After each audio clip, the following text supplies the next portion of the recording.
પેટીમાં 6 લાલ 8 કાળા અને 6 સફેદ દડા મૂકેલા છે.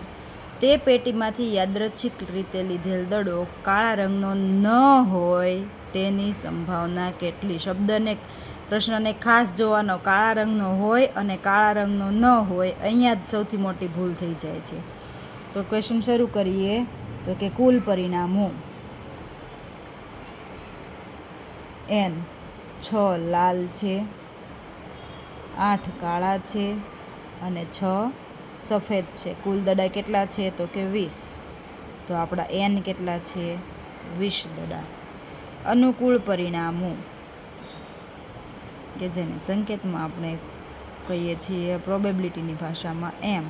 તો કે શું છે? તો કે દડો કાળા રંગનો ન હોય.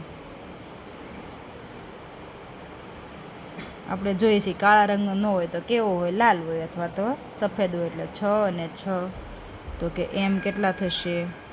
12. આપણા અનુકૂળ પરિણામો છે 12. હવે તો કે દડો કાળા રંગનો ન હોય તેની સંભાવના. સૂત્ર મૂકીએ m/n 12/20. જો ઉડાડવાના હોય તો 2 છક 12 ને 2 દાન 20, અથવા તો 4 તેરી 12 ને 4 પંચા 20. નાનામાં નાના થશે 3/5. આનો જ ક્વેશ્ચન છે ને બીજી કઈ રીતે ગણી શકાય? તો કે કાળા રંગનો ન હોય એની પૂછી છે, તો આપણે સીધું કરીએ કે દડો કાળા રંગનો ન હોય તેની સંભાવના. તો કે આપણને ખબર છે સંભાવનાનો સરવાળો હંમેશા 1 થાય.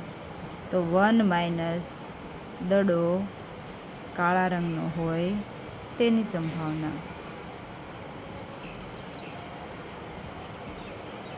કાળા રંગનો હોય એના માટે અનુકૂળ પરિણામ કાળા રંગના કેટલા છે? તો કે 8. અને કુલ પરિણામ કેટલા છે?